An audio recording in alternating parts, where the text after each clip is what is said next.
All right, let's go over taping for a TFCC injury. But first, make sure to wash your hand, both sides, all the way up to the forearm, okay? And remove any jewelry if you can. And also make sure to completely dry your hand and your forearm. All right, now that that's out of the way, go ahead and gather your materials. So what you're gonna need is a strip of Kinesiotape, and what I would recommend to start with is to cut it about 6 inches. This one is about 8, but it's actually better to cut a longer strip for your first couple of times until you figure out what length works for your wrist. Okay, so go ahead and have that strip ready and also a pair of scissors. Okay, now what you're going to do with that long strip is you're going to go ahead and cut it in half down the length. Okay.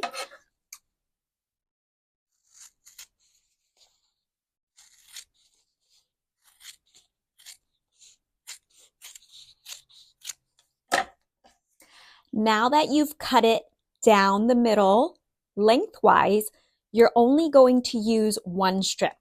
Okay. Save that strip for another time that you're going to be retaping your wrist. Now, what you need to do is go ahead and round the corners.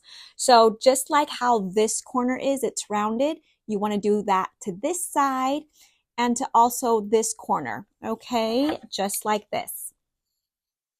So cut it so that it's rounded. Again, do it on both ends. Okay? Now, before we go ahead and tape, I want to give you a little bit of a really quick anatomy lesson, okay? So typically in a healthy state with in the area of the TFCC, it's a lot more stable, okay? However, when you have a TFCC injury, you're going to feel a lot more bounce in this area, especially on this bone that is protruding at the bottom of your pinky, okay? If you compare it to your other side, you're going to feel a little bit of a bounce, a little less bounce, okay? So with taping for TFCC, what you're trying to do is help stabilize the area. You're going to try and tape so that this bone, this bouncy protruding bone, is taped down, and the area right above it that is more dented, you want to try and pull that up, okay? So I'm pressing down with my thumb, and with my index finger, I'm pushing up. It might actually even feel good in doing that. All right, so to prepare for taping with the Kinesiotape, what you're going to do is just pick an end, either end, doesn't matter, and you're going to go ahead and tear across the paper, just the paper backing, not the actual tape, okay? About a 1-inch segment. And just go ahead and remove the paper backing. Make sure that the tape doesn't stick on itself.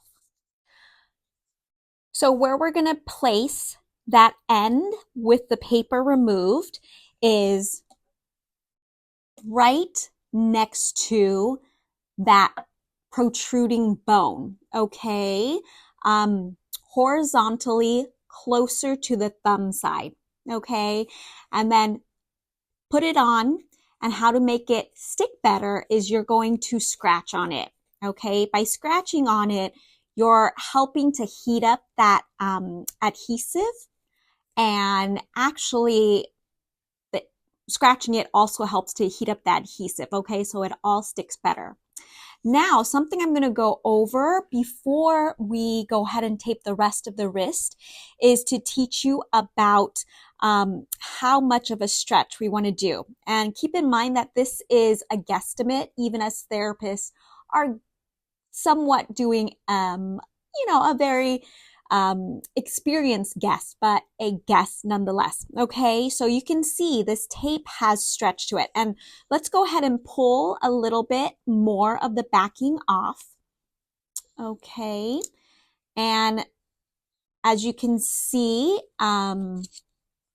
like I said, there's stretch to this tape, okay? So you're going to see that there is a good amount of ability of this tape to stretch. And that's actually what's helping you. That's the therapeutic part of it. Okay, so in wrapping your wrist, what you're going to do is give a 25% stretch. Okay, so think of stretching the whole thing as 100%.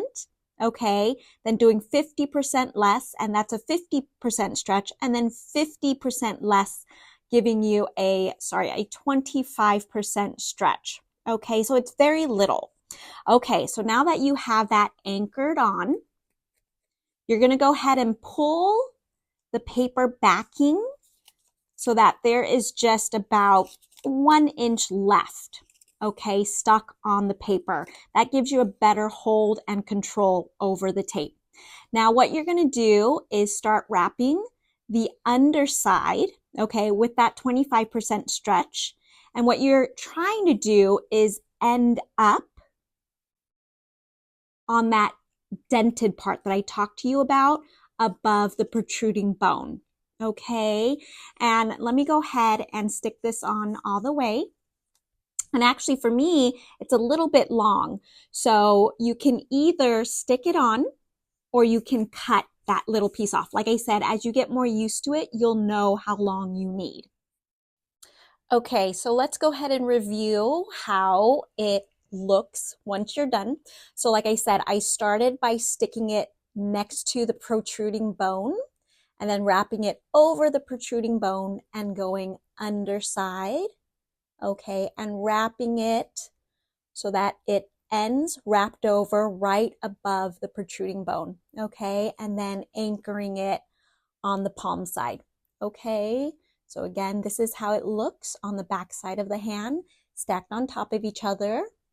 This is how it looks on the palm side, stacked on top of each other, and then on the pinky side, okay? Hopefully you might feel immediate, slight improvement, maybe a lot more improvement just by taping your hand. And again, to adhese it down better, scratch, scratch, scratch along the whole length, okay? Give it some good scratching. All right. So something that I recommend with using Kinesiotape is to actually use a skin protectant before placing the Kinesiotape. So whether or not your skin might be sensitive to this, there's no latex in Kinesiotape, by the way, but whether or not you typically have sensitive skin, I would recommend it anyways, okay? You'll be using the Kinesiotape for weeks and your skin might eventually become a little bit irritated by it. So the skin protectant acts as a layer between your skin and the Kinesiotape, okay? So again, as I wrote in the guide, wear this for about 2 to 3 days straight. It's waterproof, so you can get your hands wet. It can get wet. You can wear it in the shower and then remove it after 48 to 72 hours and let the skin breathe for maybe an hour, 30 minutes to an hour, and then go ahead and retape your hand. Okay.